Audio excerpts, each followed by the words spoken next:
ఈరోజు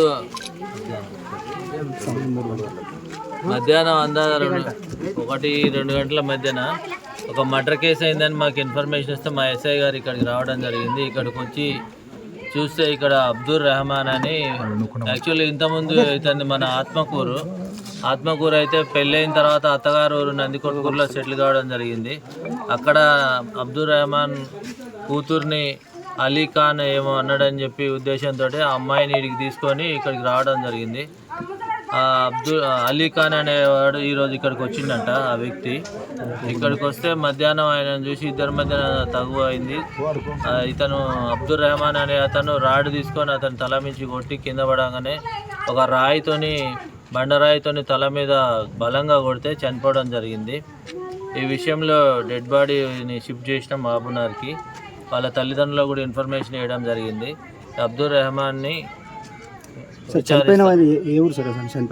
నందికొట్కూరు అని ప్రస్తుతానికి వీళ్ళు అంటున్నారు, కానీ వాళ్ళ తల్లిదండ్రులు వస్తే మనకు వీళ్ళిద్దరి మధ్యన ఇంకా కాంప్లైంట్ అయితే తీసుకోలేదు. వాళ్ళ మధ్యన ఏం గొడవలు ఉన్నాయనేది మనకు తెలుస్తుంది. వాళ్ళ కుటుంబ సభ్యులకు ఎవరికైనా ఇన్ఫర్మేషన్ ఇవ్వడం జరిగింది. వాళ్ళు బయలుదేరి వస్తున్నారని తెలిసింది. వాళ్ళు వచ్చిన తర్వాత మనకు వీళ్ళ మధ్యన ఏం గొడవ ఉన్నది అనేది మనకు తెలుస్తుంది. అప్పుడు మేము దాని మీద అది ఒకటి చెప్తాం. మళ్ళీ వాళ్ళు వచ్చిన తర్వాత ఏమైందనేది తెలుస్తుంది. అదుపులోకి ఎంతమంది? అబ్దుల్ రెహమాన్ అనే అతను మా అదుపులో ఉన్నాడు. ఆయన కొడుకు ఇద్దరు మా అదుపులో ఉన్నారు. అంటే వాళ్ళు వచ్చి దరఖాస్తు ఇచ్చిన తర్వాత మళ్ళీ వాళ్ళకి ఎంతమంది మీద అనుమానం ఉందో వీళ్ళంతా నందికొట్కూరు వాళ్ళే, మన వాళ్ళు కాదు. అంటే మన ఇక్కడ ఉండే వాళ్ళు కాదు. ఇద్దరు నందికొట్కూరు వాళ్ళే. అక్కడ అమ్మాయికి ఈ చనిపోయిన ఆయనకి ఏదో మరి అమ్మాయిని సతాయిస్తుండని చెప్పి వీడికి తీసుకొచ్చిందని వీళ్ళు చెప్తున్నారు ప్రాథమికంగా.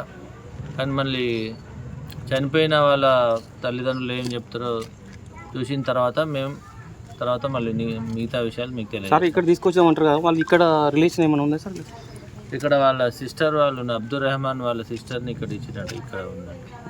ఆయన చాలా రోజులకి ఇక్కడ వస్తుందని బయట ఆరోపణ వస్తుంది. అది తెలుసు.